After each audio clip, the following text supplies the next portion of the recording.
Patel, TGT विज्ञान, जवाहर नवोदय विद्यालय शक्ति, छत्तीसगढ़। नई शिक्षा नीति का यही है आधार कि विद्यार्थी कर सके अपने सपने साकार। प्राचीन काल से ही भारत को शिक्षा का विश्व गुरु कहा जाता था, लेकिन अंग्रेजों की गुलामियत के बाद लगभग 200 वर्षों के पश्चात हमारे शिक्षा व्यवस्था की पूरी रीढ़ ही टूट गई। आज़ादी के बाद कई सारे शिक्षा आयोग का गठन किया गया, कई सारे शिक्षा नीतियां लागू की गई, जिसमें सबसे पहले 1968, उसके पश्चात 1986 और अब लगभग 34 साल के बाद 2020 में नई शिक्षा नीति को मंजूरी दी गई है।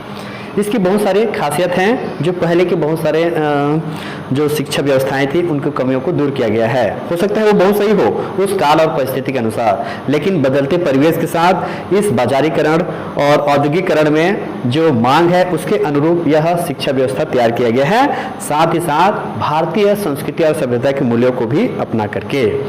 जैसे इसमें अब बोर्ड परीक्षाओं के ऊपर भार कम किया गया है, जो रट्टा मारने की प्रवृत्ति थी उसको खत्म करने का प्रयास किया गया है, और बच्चों को व्यावसायिक कोर्स कक्षा 9वीं से ही प्रारंभ किया जाएगा। मतलब बच्चा थ्योरिकल के साथ साथ जो है टेक्निकल स्किल भी डेवलप करेगा। पढ़ाई बीच में छूटने पर भी पढ़ाई बेकार नहीं होगी।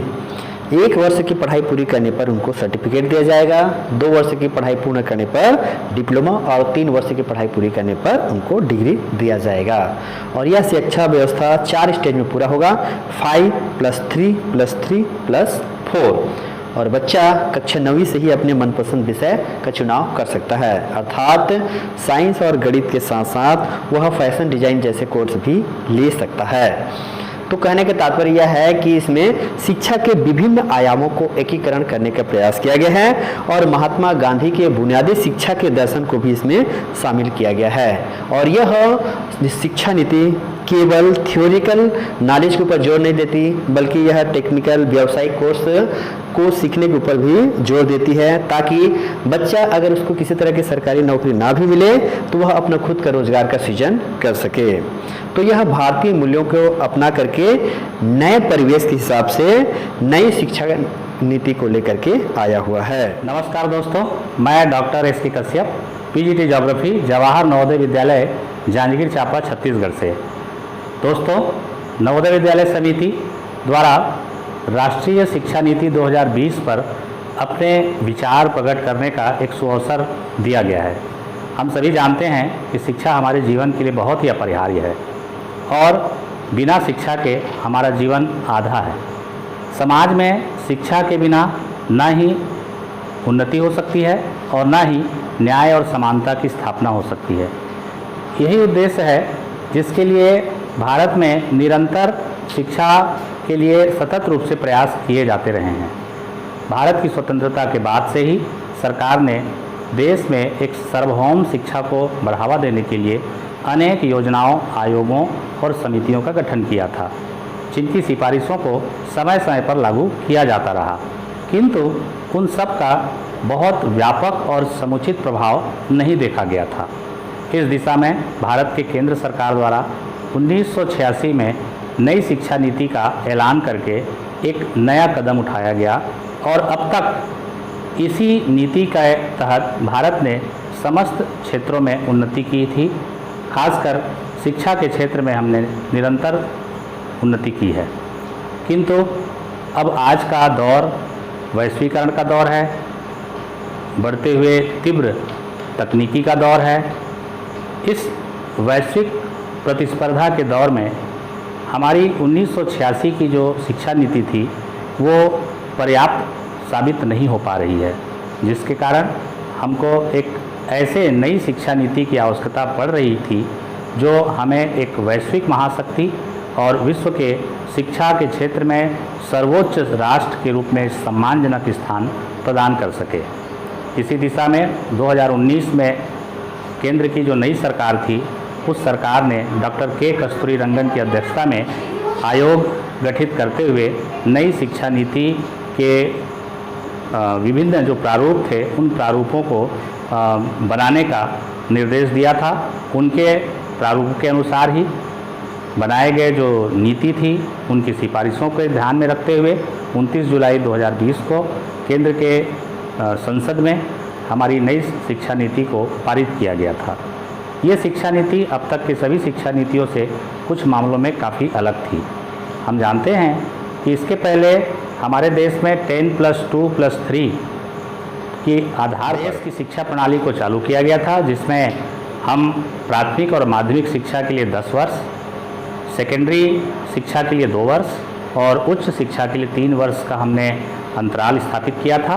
किंतु अब इस क्रम में हमने काफ़ी बदलाव करते हुए अब 5+3+3+4 की शिक्षा प्रणाली को हमने लागू किया है। प्यारे दोस्तों, ये जो नई सिस्टम है, इस सिस्टम के तहत अब हम अपनी जो शिक्षा प्रणाली है उसको foundational stage, preparatory stage, middle stage और सेकेंडरी स्टेज के रूप में हम देखते हैं, जिसमें 3 साल से 18 साल तक बच्चे को विद्यालयों में अलग अलग गुणवत्ता के अलग अलग मानदंडों से युक्त पाठ्यक्रमों से पढ़ाने का निर्देश दिया गया है। ये शिक्षा नई तकनीक, नए अन्वेषण, नई मेथोडोलॉजी पर आधारित होगी। सरकार ने शिक्षा को बेहतर बनाने के लिए स्कूलों को आधारभूत संरचना से संपन्न करने का निर्देश दिया है। इसके तहत सभी स्कूलों को पर्याप्त फर्नीचर, शिक्षक और दूसरे उपयोगी सामग्री आवंटित किए जा रहे हैं। इनके लिए पर्याप्त बजट की व्यवस्था की जा रही है। साथ ही साथ शिक्षकों के भर्ती, उनके व्यावसायिक उन्नयन, इन चीज़ों पर भी ध्यान दिया जा रहा है।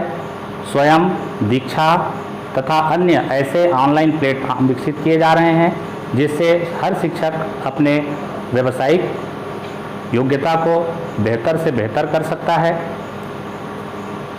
सामाजिक आर्थिक रूप से पिछड़े क्षेत्रों में शिक्षक और छात्रों के अनुपात में बदलाव किया गया है। बहुत सारे ऐसे फेरबदल शिक्षा के क्षेत्र में किए जा रहे हैं जो आने वाले समय में भारत के लिए काफ़ी महत्वपूर्ण होंगे और इनके दूरगामी परिणाम हमको देखने को मिल जाएंगे। ऐसे में हम कह सकते हैं कि राष्ट्रीय शिक्षा नीति 2020 भारत के एक उज्जवल भविष्य की स्वर्णिम अक्षर के तौर पर स्थापित हो पाएगी। बहुत बहुत धन्यवाद। नमस्कार, I am Ahna Patle of class 11th. I would like to convey a few things regarding the NEP 2020. As education is important for the nation's development, soon after independence, India felt a need of proper and convenient system of education that helps us to achieve our developmental goals.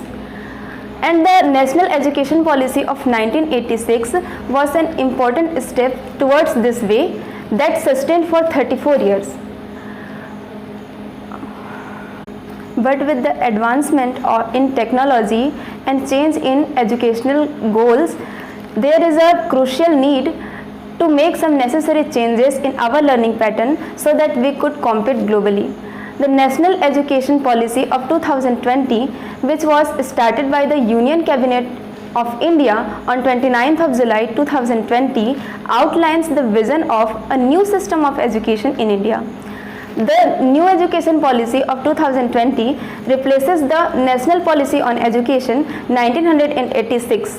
It is a comprehensive framework for elementary education to higher education as well as vocational trainings in both rural and urban areas.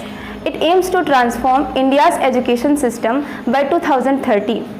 The National Policy on Education 2020 aims in developing cognitive capacities like foundational literacy, critical thinking and social, ethical and economic. The NEP proposes the removal of internal examinations until the 2nd grade, and in 12th standard there are 2 semesters, and clearance of 8 examinations in 10th grade. In the new policy, there will be 5+3+3+4 academic structure comprising 12 years of schooling and 3 years of preschool, replacing the old 10+2 academic structure. Its features are emphasis on holistic academic structure, flexible educational system, more focus on skill-based education, use of technology in education, and quality early childhood education. Overall, it is expected to have a positive impact on students so that students could be prepared for the upcoming challenges of the 21st century. Thank you. ज्ञान धन से उत्तम है क्योंकि धन की हमें रक्षा करनी पड़ती है परंतु ज्ञान हमारी रक्षा करता है। नमस्कार, मैं निधि चंद्रा, कक्षा 11वीं की छात्रा, जवाहर नवोदय विद्यालय चिस्दा और नवोदय विद्यालय समिति की तरफ से आज मुझे नई शिक्षा नीति के ऊपर कुछ बोलने का मौका मिला है। इसके लिए मैं नवोदय विद्यालय समिति और जवाहर नवोदय विद्यालय के हृदय से आभारी हूँ। राष्ट्रीय शिक्षा नीति एक निश्चित स्तर तक सभी विद्यार्थियों को जाति, धर्म या लिंग का भेदभाव किए बिना एक तुलनीय गुणवत्ता की शिक्षा प्रदान करना अपना प्रमुख उद्देश्य मानती है और इसकी संप्राप्ति हेतु पर्याप्त वित्त पोषित कार्यक्रम प्रारंभ करने के लिए तत्पर है। राष्ट्रीय शिक्षा नीति महत्वपूर्ण है क्योंकि राष्ट्रीय शिक्षा नीति स्कूल और उच्च शिक्षा में छात्रों की मदद करने के लिए आवश्यक सुधार प्रदान करती है, क्योंकि अगर राष्ट्रीय शिक्षा नहीं होगी तो विद्यालय लक्ष्यहीन हो जाएंगे, वह अपने लक्ष्यों को प्राप्त करने में असमर्थ हो जाएंगे और बिना किसी लक्ष्य के कोई शिक्षा की ओर अग्रसर नहीं हो पाएगा। अगर शिक्षा का कोई लक्ष्य नहीं होगा तो कोई उसकी ओर आकर्षित भी नहीं होंगे। मई 1986 में राष्ट्रीय शिक्षा नीति लागू की गई, जो अभी 2020 में लागू की गई शिक्षा नीति से पहले तक जारी थी। 1986 में जारी हुई शिक्षा नीति के बाद भारत की शिक्षा नीति में यह पहला परिवर्तन है। नई शिक्षा नीति 2020 भारत की शिक्षा नीति है, जिसे भारत सरकार द्वारा 29 जुलाई 2020 को घोषित किया गया। यह नीति अंतरिक्ष वैज्ञानिक के कस्तूरी रंगन की अध्यक्षता वाली समिति की रिपोर्ट है। बढ़ती आबादी और वैश्वीकरण के बढ़ते प्रभाव ने हमें 1986 की जो शिक्षा नीति थी उसे बदलने पर विवश कर दिया, जिसकी वजह से केंद्र सरकार ने 34 वर्ष बाद जुलाई 29, 2020 को नई शिक्षा नीति को पारित किया। सबसे पहले आइए जानते हैं कि नई शिक्षा नीति क्या है। नई शिक्षा नीति में अब छात्र अपनी भाषा में पढ़ पाएंगे और अच्छे से समझ पाएंगे। इसमें भारत की अन्य प्राचीन भाषाओं जैसे संस्कृत को भी सम्मिलित किया गया है और इसको पढ़ने का विकल्प बच्चों को प्रदान किया गया है। नई शिक्षा नीति के तहत छात्रों की प्रतिभाओं की पहचान की जाएगी, साथ ही उनकी प्रतिभा को बढ़ावा भी दिया जाएगा। इसके अलावा छात्रों को भी अपनी प्रतिभा एवं रुचि की पहचान करने में सहायता मिलेगी। शिक्षकों द्वारा बच्चों के मार्गदर्शन एवं प्रोत्साहन दिया जाएगा। यह इस नई शिक्षा नीति का मूल उद्देश्य है। नेशनल एजुकेशन पॉलिसी 2020 रट्टू विद्या नहीं बल्कि बच्चों की सीखने की कला को बढ़ावा देता है। 2 साल पहले लागू की गई न्यू एजुकेशन पॉलिसी 2020 के अनुसार अब स्कूल खुद को ढालने लगे हैं। कुछ स्कूल्स में पढ़ाने का तरीका बदला है तो कुछ स्कूलों में एक्स्ट्रा करिकुलर एक्टिविटीज़ में भी क्लासेस चल रही है और उनके ऊपर भी काफ़ी ध्यान दिया जा रहा है। पुरानी शिक्षा नीति का पाठ्यक्रम 10+2 के अनुसार चलता था, लेकिन नई शिक्षा नीति 2020 की शैक्षणिक संरचना बच्चों के उम्र के हिसाब से की गई है। इस नीति को बच्चों की 3 से 8, 8 से 11, 11 से 14 और 14 से 18 उम्र के अनुसार 4 अलग अलग हिस्सों में विभाजित किया गया है। इस सिलसिले में अगर मैं बात करूं सबसे पहले राज्य की, तो आधिकारिक तौर पर कर्नाटक राष्ट्रीय शिक्षा नीति को लागू करने वाला देश का पहला राज्य बन गया। नई शिक्षा नीति की योग्यता में भी काफ़ी सारे बदलाव किए गए हैं। धन्यवाद। नमस्ते। राष्ट्रीय शिक्षा नीति 2020 भारत की नई शिक्षा नीति है, जिसे भारत सरकार द्वारा 29 जुलाई 2020 को घोषित किया गया। सन 1986 में जारी हुई शिक्षा नीति के बाद भारत की शिक्षा नीति में यह 34 वर्ष बाद परिवर्तन किया है। यह नीति अंतरिक्ष वैज्ञानिक के कस्तूरी रंगन की अध्यक्षता वाली समिति की रिपोर्ट पर आधारित है। राष्ट्रीय शिक्षा नीति 2020 का उद्देश्य छात्रों की रटने की प्रवृत्ति को खत्म करना है। इस शिक्षा नीति को 4 भागों और 27 अध्यायों में विभक्त किया गया है। यह शिक्षा नीति 3 वर्ष से 18 वर्ष के बच्चों के लिए है। इस शिक्षा नीति को 5+3+3+4 फॉर्मेट में ढाला गया है। पहले 5 में प्री प्राइमरी स्कूल के 3 साल और कक्षा पहली और दूसरी को फाउंडेशन कहा गया है। अगले 3 साल को कक्षा तीसरी से 5वीं की तैयारी गणित, विज्ञान, कला, सामाजिक विज्ञान आदि का परिचय करना है। इसके बाद अगले 3 साल मध्य चरण कहा गया है। इसमें कक्षा 6वीं से 8वीं, इसमें व्यक्तित्व का निर्माण करना और दूसरा रोजगार की प्राप्ति को महत्व दिया गया है। इसके बाद फिर है अगले 4 वर्ष को माध्यमिक अवस्था कहा गया है, जिसमें 9वीं से 12वीं छात्रों में गहरी सोच विकसित करना है। अब इस विषय की अनिवार्यता खत्म कर दी गई है इस शिक्षा नीति में। इसमें विज्ञान के साथ कला तथा कला के साथ कॉमर्स पढ़ा जा सकता है। इसमें एमफिल को समाप्त कर दी गई है। इस शिक्षा नीति में स्नातक को 4 वर्ष का कर दिया गया है और बीएड को 4 वर्ष कर दिया गया है। अब मानव संसाधन विकास मंत्रालय को शिक्षा मंत्रालय बना दिया गया है। जय हिंद।